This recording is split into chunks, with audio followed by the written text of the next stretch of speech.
Another obviously big change between the administrations is the relationship with cities. Uh, you're involved in the U.S. Conference of Mayors. Right. We are watching cities trying to navigate as much uncertainty as the car industry is trying to navigate. What's that been like? And can you talk about some of the threats and impacts to the cities across the country, big and We're, small? I think we're still figuring it out. And I was in DC in January. I know, New Deal had a big event, which is a lot of fun. I was in DC in January, and we're still figuring it out with the Biden administration. Even with the first Trump administration, we knew who our relationships were. We knew who to talk to.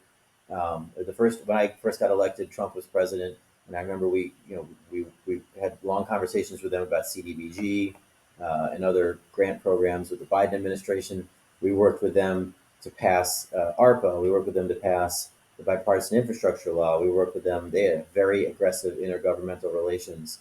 I think we're still figuring that out. The Trump administration has a woman who is a former mayor who is in charge of intergovernmental. She zoomed into our conference.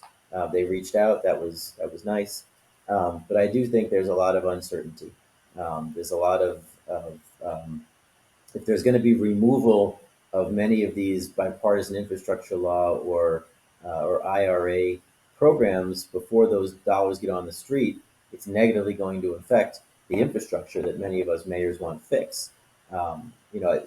We pushed for infrastructure for years. We would have infrastructure week under the Obama administration, under the first Trump administration, pushed for infrastructure week, and then the bipartisan infrastructure law passes, and now there's trillions of dollars to fix our roads, to fix our bridges, to fix our buildings, to really upgrade, energy efficiency, all of these things that will save cities money, that will provide for the residents, and now a lot of that is very uncertain.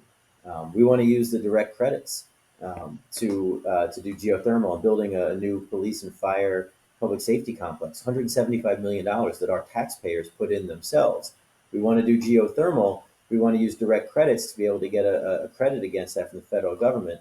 It's unsure, is that still going to be there? And I'll mention that the direct credits are used in more Republican cities than they are in Democratic cities.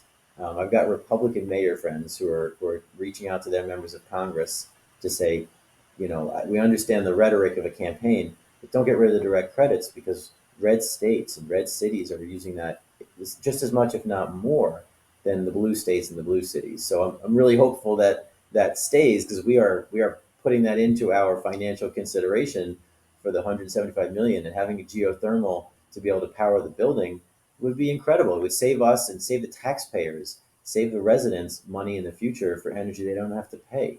But again, it's all kind of we're not, it's very unsure right now.